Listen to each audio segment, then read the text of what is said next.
As a one-handed backhand player, do you always feel like your opponent's attacking you? They're throwing up the high ball, they're constantly challenging you on the one-handed backhand because the one-handed backhand is supposed to be weak? Well, in this video, I want to share with you 3 drills and 3 shots for me have absolutely changed the way I hit my one-handed backhand. And what I mean by this is, as I develop my one-handed backhand, these are 3 crucial shots that have really helped me kind of counter other opponents when they're trying to attack my backhand. And I want to share that with you and see if it can hopefully help you do the exact same. Because what do most people do when they see you have a one-handed backhand? They go, let's hit every ball there. So the very first shot that I think every one-handed backhand has to know how to do, and what I think has really made a difference for me, that I hope will make a difference for you, is understanding how to hit the high one-handed backhand, meaning when your opponent hits the ball out of your strike zone. This is probably one of the most challenging balls and probably one of the most predictable ways that someone's going to challenge you if you have a one-handed backhand. Now, the key to making sure you have a good one-handed backhand is making sure that a couple of things. We prepare early, but more so, a lot of times it's going to come down to your stance. If we wind up closing our stance, it's going to limit how much rotation we can get in the ball. But if we open up our stance to something more semi-open or even sometimes really open, now it allows us to rotate a little bit more when the ball's higher above our strike zone, meaning that I can set up and really hit through the ball. Now, a great drill is with a ball machine, or if you have some friend who wants to feed you balls, is to set up the ball machine or have your friend feed you high, deep balls, meaning that you're going to have to probably hit off a semi-open stance and maybe even hit off your back foot. What's going to really be important here is to make sure I'm using internal rotation and doing external rotation to make sure I hit through the ball. Too many players try to weak muscle and wrist it, and you're not going to be able to get that pop and that spin you want. So with the ball machine set up, I'm in a more of an open stance, and you can see how I have plenty of ability to let the ball get above my shoulders a little bit and still hit it because I'm set up.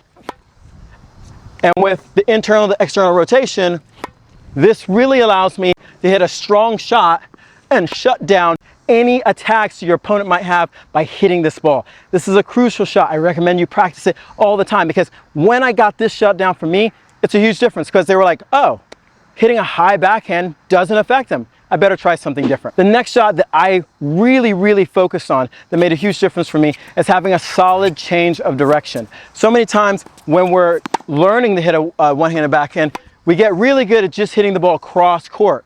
And so what happens is if we have a good opponent that does a couple of things, either they have a good backhand or they run around and hit a forehand, we're kind of trapped. We're either trapped by hitting the ball back cross court or we hit in the middle, and then it's kind of even worse of a trap because they can take their ball back to my backhand and now I have to recover back to the middle, or they can run me to my forehand to have more room to run me on my backhand the next shot. So this is important to make sure you feel really comfortable taking the ball and changing directions down the line. The key to changing directions down the line is not going for the line.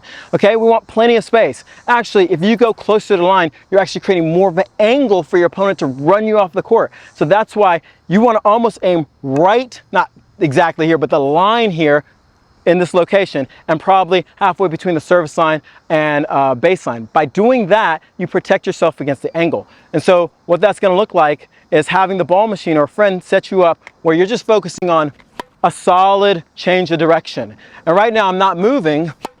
I feel really comfortable.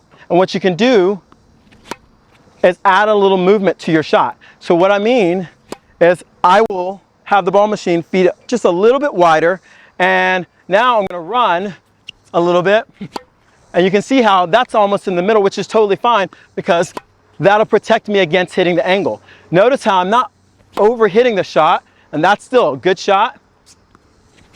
But what that ball does is it now gives me an opportunity to change it up.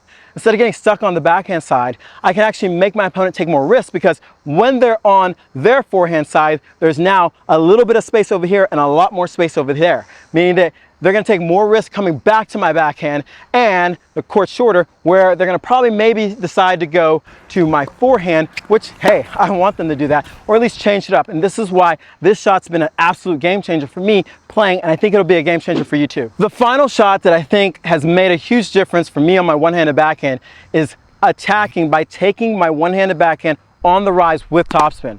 A lot of one-handed backhands, just because of the sheer nature of it, have a pretty decent slice, okay? And if you don't have a slice, I'll leave a video in the description of where you can really start working on. But generally, a lot of one-handed backhands kind of are really relying on the slice. So when they get a short ball, it's like, ooh, I'm gonna slice it. Nothing's wrong with that because it keeps the ball low.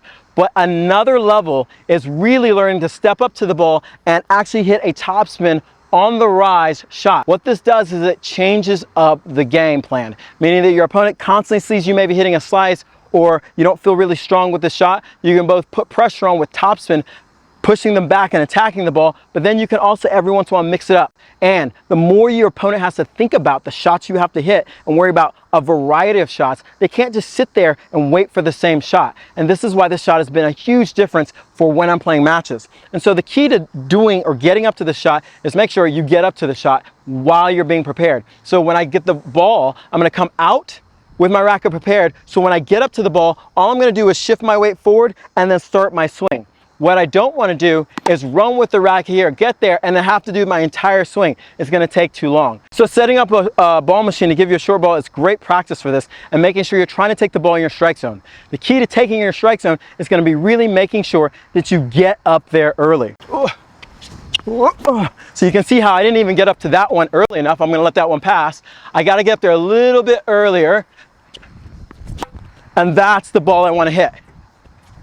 And the key is really working on seeing the ball, preparing, and getting up there.